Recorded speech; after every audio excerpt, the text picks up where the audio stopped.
pink palace sat in silence, shrouded in mist. Time had worn it down further. The once vibrant colors of its wooden exterior now faded to an ashen grey.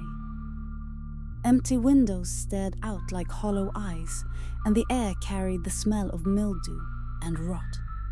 The house, which had once been filled with life and the steady hum of activity, now stood abandoned, a perfect hunting ground. From the shadows, the beldam watched. Her button eyes gleamed like polished onyx in the dim light as she drifted through the dilapidated halls of the other world. The little girl with blue hair, Coraline, had outsmarted her years ago, sealing the door and escaping her grasp. But Coraline was no longer a child. She had grown older, moved far away, and no longer posed a threat.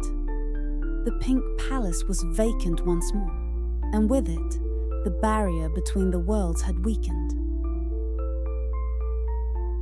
The beldam's spidery fingers tapped against her twisted smile. She had been patient, waiting for the right moment to return, gathering her strength.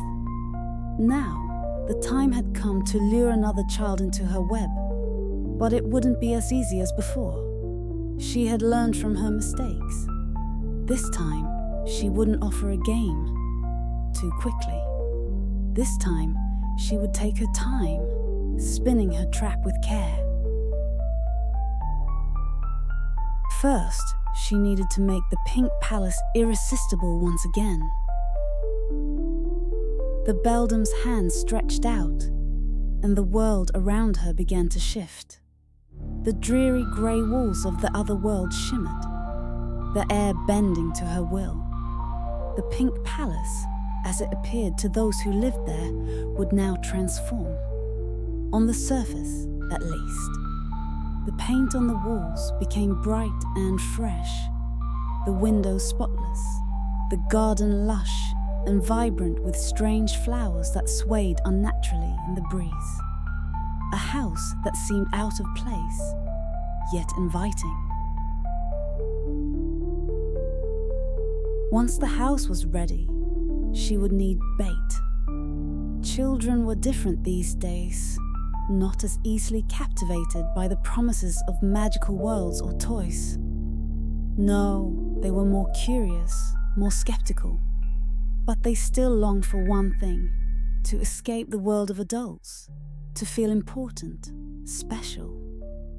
The beldam had learned long ago that what children desired most wasn't just fun and adventure, it was attention. Her sharp smile widened. She would give them exactly what they wanted.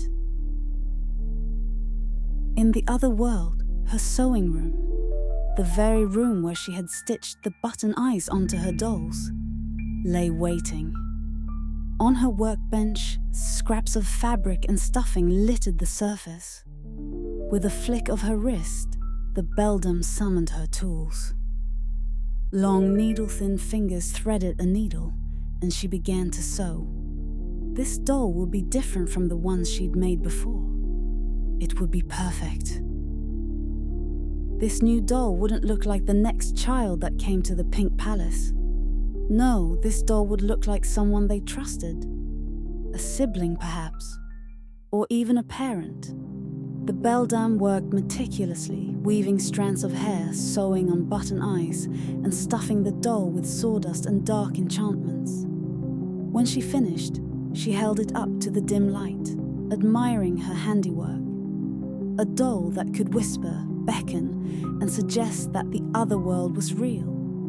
That it was a place where they could be loved, cherished, and free of the burdens of their ordinary lives.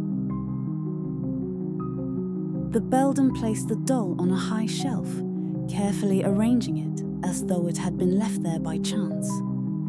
She smiled, imagining how the child's curiosity would lead them to find it. That was always how it began. Then she turned her attention to the door, the small, innocuous door that led to the other world. It had been bricked up on Coraline's side, but now, with the house empty and its magic weakened, the beldam knew it could be opened once more. The key was still with her, hidden away, waiting for the next child's hands to grasp it. But first, she needed them to want to open it. The beldam glided to the door and placed her hand on the smooth surface.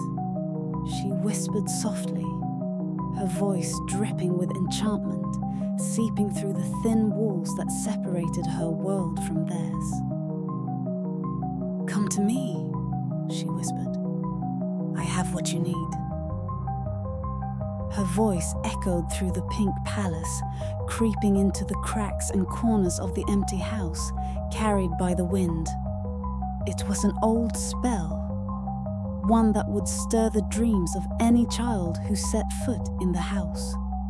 They would hear her call, feel her presence in their sleep, and be drawn to the little door. It wouldn't be long before a new family moved into the pink palace. The house would draw them in, as it always did, like moths to a flame. The beldam would be waiting. She smiled again, dark and sinister. This time there would be no rushing, no impatient demands. She would be subtle, charming even. The new child wouldn't see her as a threat, not until it was too late. And when they were lured into her world, when they thought they had found their perfect home, she would strike. In the meantime, she would prepare. She moved back to her sewing room, her mind racing with possibilities. Perhaps this new child would have friends, ones she could draw in as well. Or maybe she could create a new family in the other world, one that was even more convincing, more terrifying in its perfection. The possibilities were endless, and the beldam had all the time in the world. The pink palace stood empty, waiting for its next occupants, and the beldam was ready to play her game once again.